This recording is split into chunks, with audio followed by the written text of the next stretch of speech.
पंढरपुरातील cotton plant या दालनाचं उद्घाटन, तुझ्यात जीव रंगला फेम सिने अभिनेत्री धनश्री काळेगावकर म्हणजेच नंदिता हिच्या हस्ते संपन्न झालाय।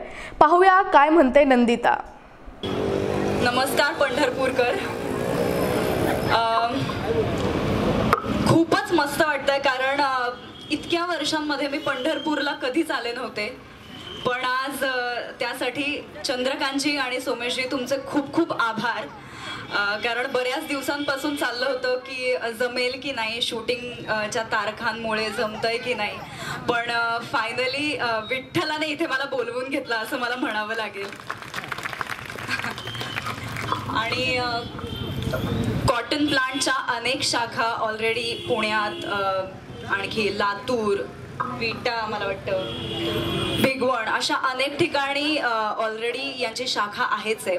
आता जस्ट मी अकलूजच्या शाखेमध्ये सुद्धा जाऊन आले आणि जसं मगाशी सर म्हणाले तसंच खरं तर ही परिस्थिती आहे। आपण खूपदा मॉलमध्ये जातो आणि तिथे आपल्याला त्या गोष्टी अट्रॅक्ट करतात म्हणून पटकन आपण घेऊन टाकतो, पण त्याच गोष्टी किंवा तीच क्वालिटी किंवा तेच टेक्स्चर जर आपल्याला या दुकानांमध्ये मिनिमल प्राईजमध्ये, म्हणजे आपल्याला परवडेल अशा किमतीमध्ये जर तीच गोष्ट मिळणार असेल तर का नाही।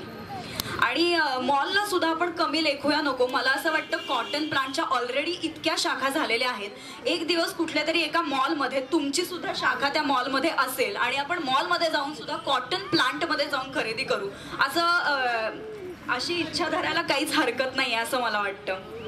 तर खूपच मस्त वाटतंय मला। मुळात आता फॅशन ही फक्त स्त्रियांसाठी राहिलेली नाहीये, म्हणजे ऑफकोर्स तुम्ही आता सिरियलमध्ये बघत असाल की नंदिता किती वेगवेगळ्या पद्धतीच्या साड्या नेसते आणि तिला किती फॅशनची आवड आहे, पण फक्त आता फॅशन ही स्त्रियांसाठी न राहता पुरुष सुद्धा मला वाटतं खूपच जास्त फॅशन ओरिएंटेड झालेले आहेत। त्यांना सुद्धा समजायला लागलंय की काय खरेदी करायला पाहिजे, किंवा आपण आता ऑफिसला जातो किंवा आणखी कुठे जातो तेव्हा किती प्रेझेंटेटिव्ह असणं गरजेचं आहे। तर त्या दृष्टिकोनातनं मी सुद्धा आत्ता मला त्यांनी काही शर्ट्स आणि हे शर्ट्स, जॅकेट्स किंवा कुर्ते किंवा टी शर्ट्स किंवा फॉर्मल फंक्शनला जाण्यासाठीचे शर्ट्स, असे अनेक व्हरायटी मला त्यांनी दाखवली आणि त्यातले काही 2-3 मी चूज सुद्धा केलेले आहेत, घेतले सुद्धा आहेत।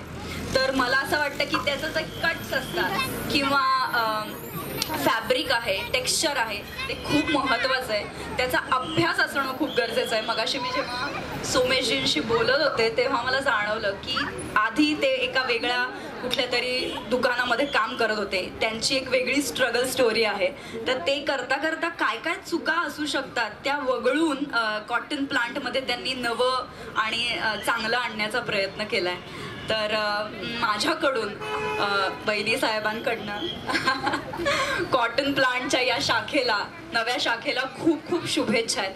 आणि फक्त महाराष्ट्रातच नाही तर इतर ठिकाणी सुद्धा तुमच्या अनेक शाखा उघडल्या जाव्या। आणि आता आम्ही कोल्हापुरात आहोत, तर मला वाटतं कोल्हापुरात आहे का शाखा? चला मग कोल्हापुरात एक शाखा बनतेचा। तर थँक्यू सो मच मला इथे बोलवलं। चंद्रकांतजी खरंच खूप खूप धन्यवाद, सोमेशजी खूप खूप धन्यवाद। आणि जसं तुम्ही सिरियल बघत असाल तर आमचं इलेक्शन चालू आहे आणि माझा लगेच आवाज बदलला कारण कॅरेक्टरमध्ये जाताना मी थोडासा आवाज चेंज करते, पण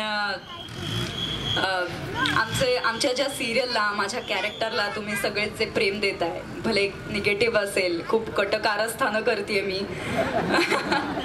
पण तरीसुद्धा ज्या पद्धतीने ॲप्रिशिएट केलं जात आहे माझं कॅरेक्टर किंवा आमची एकंदरच सिरियल, त्यासाठी खूप खूप धन्यवाद। आणि आत्ता मला वाटतं अजून सिरियल लागायची आहे, हो ना, 7:30 वाजायचे आहेत अजून, तर घरी जाऊन नक्की एपिसोड बघा।